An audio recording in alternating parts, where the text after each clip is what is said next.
All right, so what is an alcoholic beverage? Well, an alcoholic beverage is considered at 12 ounces of beer, 5 ounces of wine, and 1.5 ounces of spirits, which includes whiskey, rum, liquor, things of that nature. So when you're at a bar and someone says, hey, you want a shot? That's what they're talking about. So that little 1 ounce glass of shot glass that you drink from, that would be considered an actual serving of alcohol. So what is BAC and what its limits? All right, BAC is considered blood alcohol concentration within your blood itself. So how much blood and how much alcohol within that blood do you have? So what is the limit in Texas? The limit in Texas is 0.08. Now, when I was a kid back in the 1980s, it was 0.16, but today it's half that at 0.08. So what is a complied consent law of Texas? Well, in Texas, anytime you get a driver's license, the implied consent law in Texas states that if you are arrested by an officer who has probable cause to believe that you have been driving while intoxicated, you automatically consent to one or more chemical tests to measure your blood alcohol content. That could either be through a breathalyzer or direct withdrawal from your vein in order to get that blood. Now, refusal to a breathalyzer test or from a blood withdrawal, it's an automatic 180-day suspension of your license. Okay, so you want to be very careful, because when you go into that DPS office and you get your license and you sign that form, you are consenting to a blood alcohol test anytime a police officer has probable cause. How do they get probable cause? Usually through a field sobriety test. They can smell alcohol in your breath, the way you drive. Any of these things can give them probable cause to pull you over and suspect you of drinking and driving. So be ready for that. All right, what is DWI and what is DUIA? Well, DWI applies to those, or to anyone really, who has drank alcohol to an intoxicative level. So if your blood alcohol level is 0.08 or higher, you are considered DWI. Regardless of age, you could be a minor and still get a DWI. However, if you're under the age of 21 and you have any detectable amount of alcohol in your system whatsoever, you'll be charged with a DUIA, driving under the influence of alcohol by a minor. So if you had one drink, a sip of alcohol, anything that can make it a detectable amount, and it shows, you'll be charged with a DUIA if you're under the age of 21. All right, so how much can you drink before you're considered DWI? Well, for males and females, it's different. Okay, anatomically speaking, men tend to have a larger liver, and so therefore they process alcohol a little bit different. And then also your weight has an effect on how much alcohol you can drink, because the more you weigh, the more blood you have in your system, and therefore it's enough to dilute the alcohol to a lower percentage. Okay, so let's just make an example real quick.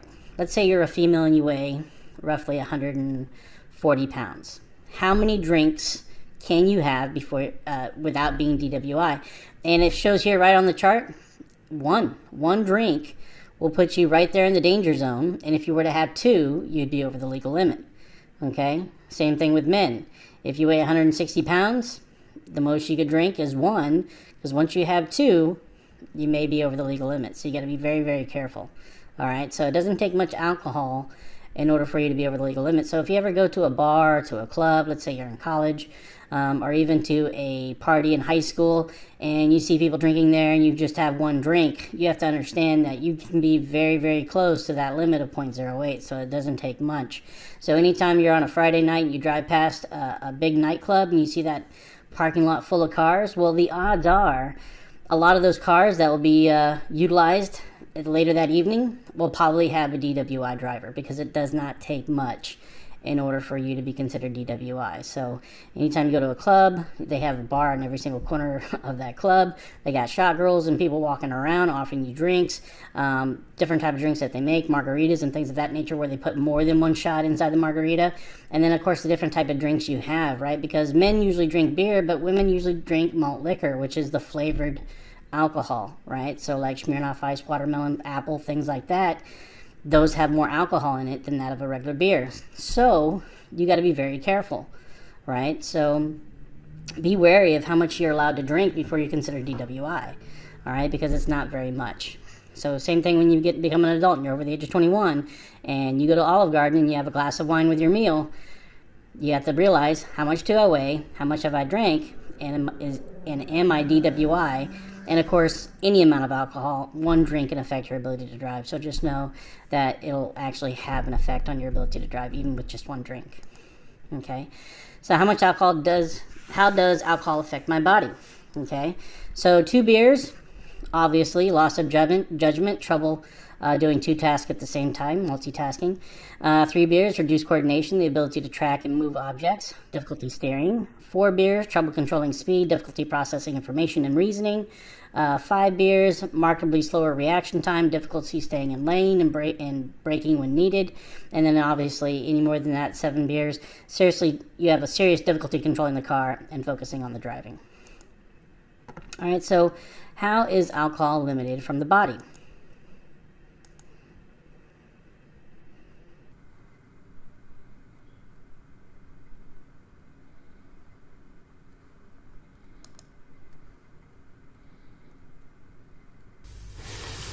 When you drink, alcohol is absorbed straight into the bloodstream through the stomach and the walls of the small intestine. If you have food in your stomach, the alcohol may take a little longer to be absorbed. But once it's in your system, there are only a few ways the body can get rid of it. A little goes out through the kidneys and the urine. A little may be sweated out. And some is breathed out through the lungs, which is the reason the breathalyzer works.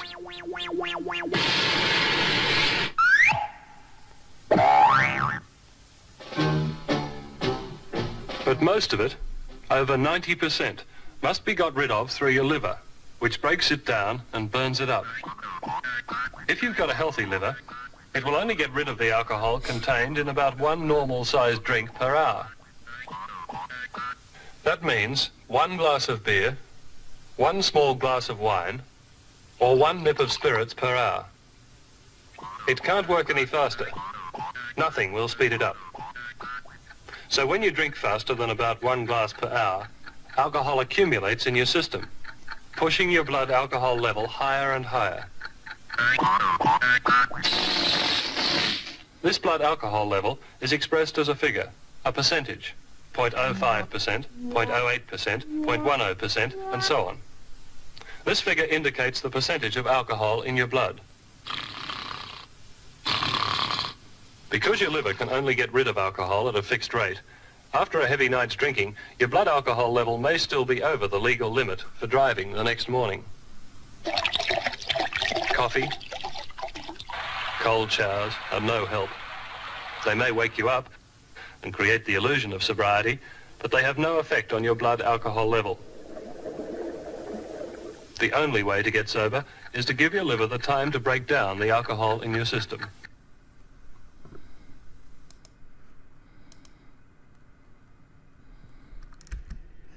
All right, so why do teens drink alcohol?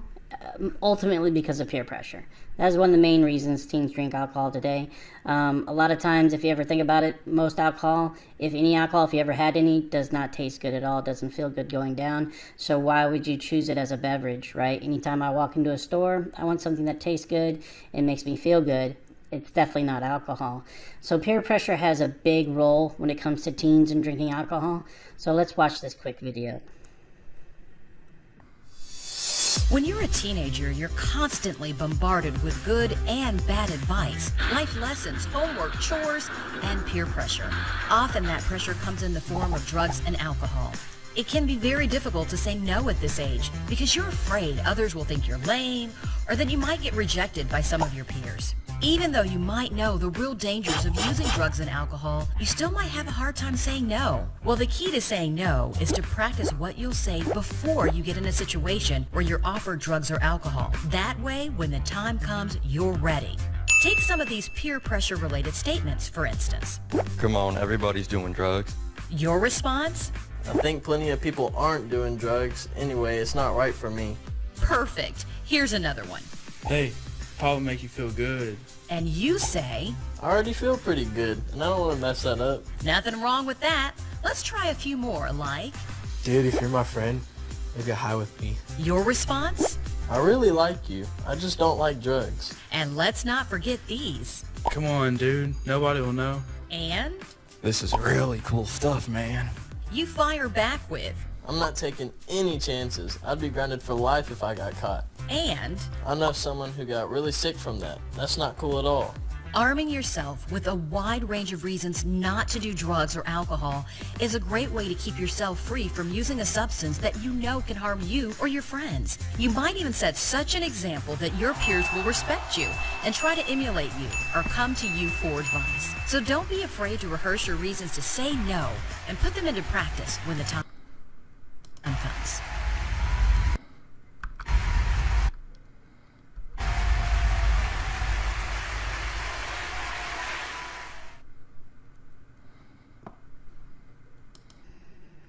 All right, so what is considered drugs? Okay, when it comes to drugs, you got over-the-counter drugs, things like Tylenol, ibuprofen, NyQuil, anything that you can buy over the counter over at the pharmacy or your local grocery store or corner store is considered over-the-counter drugs. Now, can over-the-counter drugs affect your ability to drive? Absolutely. And in fact, you can get a DUI, driving under the influence, by just simply taking over-the-counter drugs. So if you take something like Benadryl, that affects your ability to stay awake or concentrate, or if it has any type of warning on the back that says do not operate heavy machinery, may cause drowsiness. Anytime you have that in your bloodstream, you could definitely get charged with the DUI, driving under the influence. And so therefore, you definitely want to be careful when you take these kind of drugs. So if you're under the weather and you're not feeling good and you're trying to get a good night's sleep and you take that NyQuil, it may affect your ability to drive in the morning, depending on how well your body has processed it. So just be careful. All right, prescription drugs. Now, the number one thing you should always ask your doctor anytime he prescribes you drugs, is it safe for me to drive? Will I be able to drive while taking this medication? And if the answer is no, it could definitely impact your life, right? So don't ever try to chance it. If you have to take medication in order to maintain your health, then by all means, take your medication. But if you do not, if it says not to operate a vehicle or do not drive or may cause drowsiness, you definitely don't want to get behind the wheel, because then you're putting everybody's life in danger, including your own. So be very careful with prescription drugs. Now, when it comes to illegal drugs, no matter where you take it, how you take it, it's illegal. You can't take it. All right, so anytime you take illegal drugs, you can be arrested, you can go to jail, and especially if you get behind the wheel. So don't get behind the wheel if you're taking over-the-counter medicine, prescription drugs, and especially illegal drugs, which includes narcotics, hallucinogens, amphetamines, cannabis, inhalers, and cocaine. Okay, so just say no to drugs. All right, so before we end up this lesson real quick and we go on to your assignment, this is a good watch for you teenagers out there. That way you know what you're worth, okay? So choose your friends wisely. The people you are hanging out with are not your friends. I want you to ask yourself this question. Are they raising you up or pushing you down? Are they helping you grow or holding you back? You have something special inside of you. I can see it. But I feel like the people you hang around, they have their own agendas. And I've had people like this in my life before. People who wanted to get close to me, used me to get what they wanted, and then once they got it, they left. So you can't call everybody your friend. The word friend comes from a European word, friend, meaning to love. These people, they don't love you. They don't belong in your squad. A squad is a team of people who you go to war with. They fight with you. You fight with them. You fight together. See, a true friend isn't somebody who makes your problems disappear, but they are the ones who won't disappear when you face problems. See, fake friends are like shadows. They're around you during the brightest times, but they disappear during the darkest times. So I'm going to tell you this. It's better to walk alone at night than with a fake friend in the light. Better an enemy attack you than a fake friend hug you. See, I know sometimes it's fun hanging out with them. You laugh, you joke, but see, that don't mean much. It's easy to be friends when things are going well. But what about when things ain't going well? Oprah said everybody want to ride with you in a limo. But what about when that limo breaks down and it's cold? Who's going to be there with you on the side of the road? Who's going to be there to carry your bags with you as you got to walk home? See, I don't want to preach, but your life is dependent on two things: the people you hang out with and the books you read. Do not stunt your growth by hanging out with the wrong crowd. I'm going to say it again. You have a gift inside of you. You got to answer that call. because it's not gonna ring forever. The more time you spend with these people, the less time you're gonna have to bring that gift out. I know you may say it don't matter, they don't affect me. And to that, I wanna ask you this. What's the easiest way to catch a cold? You hang out with somebody with a cold, right? Well, what's the easiest way to catch a negative mindset? You hang out with somebody with a negative mindset. The energy you hang around, it matters. You can't hang around energy vampires. They say people come into your life for a reason, a season, or a lifetime. See, I believe these so-called friends you have, their season has passed. And it's your season now, where you flourish, where you grow, and you become exactly who you were always meant to be.